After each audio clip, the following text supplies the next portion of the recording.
I'm Ben. I'm going to spend 5 or 10 minutes explaining to you why we believe so strongly in Crowdoscope and how it's helped our agenda. A bit about me. I lead HR analytics at Unilever and employee insights. So specifically, Crowdoscope has really helped enable our employee insights agenda.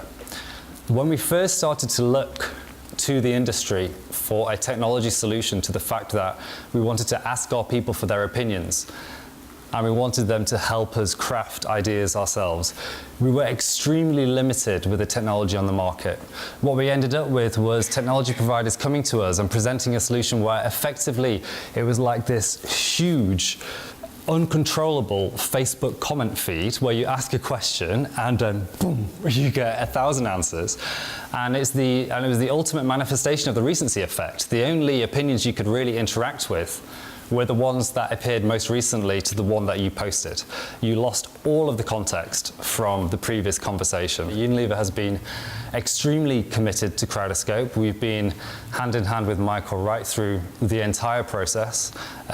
We've bounced off ideas with each other. We've had some challenging conversations in terms of direction of the tool, but we're incredibly happy with where we've landed. I would also say that Crowdoscope we will be committing to for the foreseeable future, because I said earlier that 3 years ago the technology landscape, as far as we could see, hadn't addressed some of these problems I just highlighted. But still to this day, 3 years on, Crowdoscope, in my opinion, is the only tool in the market which can do and overcome some of the challenges which I've just described. Once again, welcome to Unilever, and enjoy the afternoon and enjoy Crowdoscope. Thanks, Michael. Thank you. Thanks, Ben.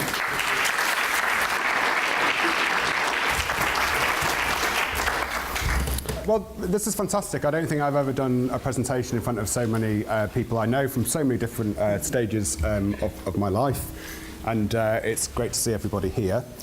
So, as Ben mentioned, I used to work in Unilever as head of employee insight. I left there at the start of 2011. So my background is occupational psychology, and I used to work in big market research company Ipsos doing staff surveys, employee engagement surveys, and used to work in academia. So my background really was in surveys.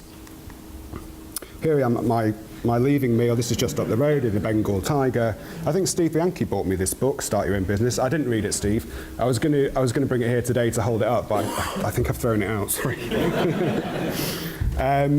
And the company that I set up was Silverman Research, and it was a research agency, but specifically to look into some of these new technologies. I mean, I was very frustrated, not working at Unilever as a company, but with the state of the type of research that was done within organizations and employees. And I'm talking about the traditional employee survey. So social technologies, very interested in text analysis, data visualization as a user interface, so how people actually interact with comments online, and social network analysis. So that was 2011. In 2012, and I only put this picture in because I came across it. Here I am. I was standing here almost 5 years ago to the day. This was a project that we did for Social Media Week. And it's amazing how much my hair had grown between January 2011 and September 2012. But obviously now, you know, it's, and I don't have my shirt tucked in there. We were writing reports about the future employee research, social media and employee voice. That's what we were very much into. And at the time as well, we were also working with the University of California at Berkeley, looking at opinion visualization and new ways of interacting online. We made the decision that we wanted to build a new type of research tool.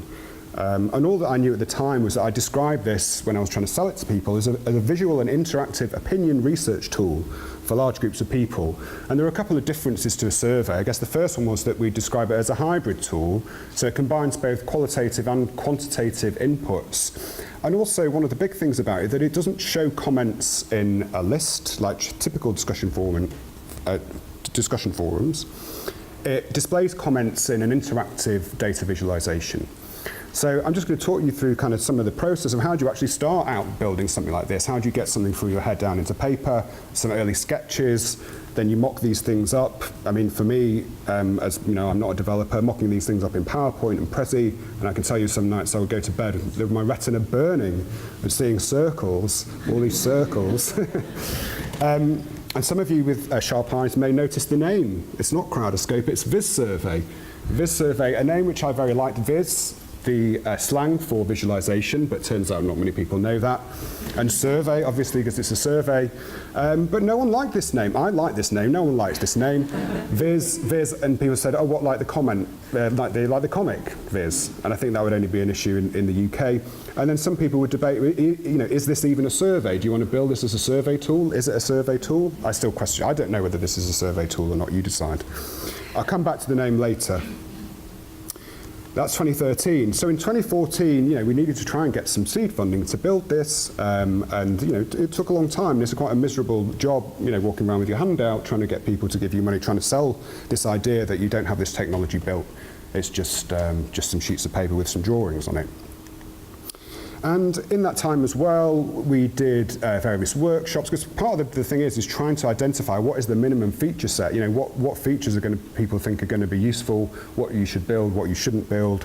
So this is just one of the agendas from the workshops. We also built prototypes in PowerPoint that we'd sit down and we'd test with people in various companies. So that was 2014.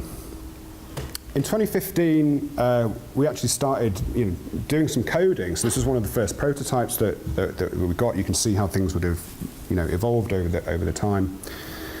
Back to the name.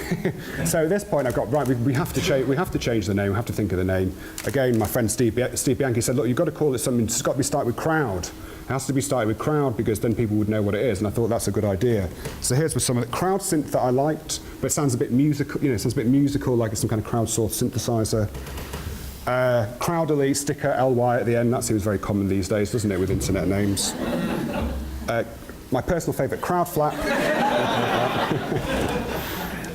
But we ended up at Crowdoscope, and it's kind of that thing that we grew to love this name, and it's all right for me to look back on this now and say this, but its origins are in the word crowd, a large group of people that are gathered or considered together like we are here today. Scope, an instrument for viewing or examining an object or scene, therefore Crowdoscope, and you won't find this definition in the dictionary, an instrument for examining large groups of people.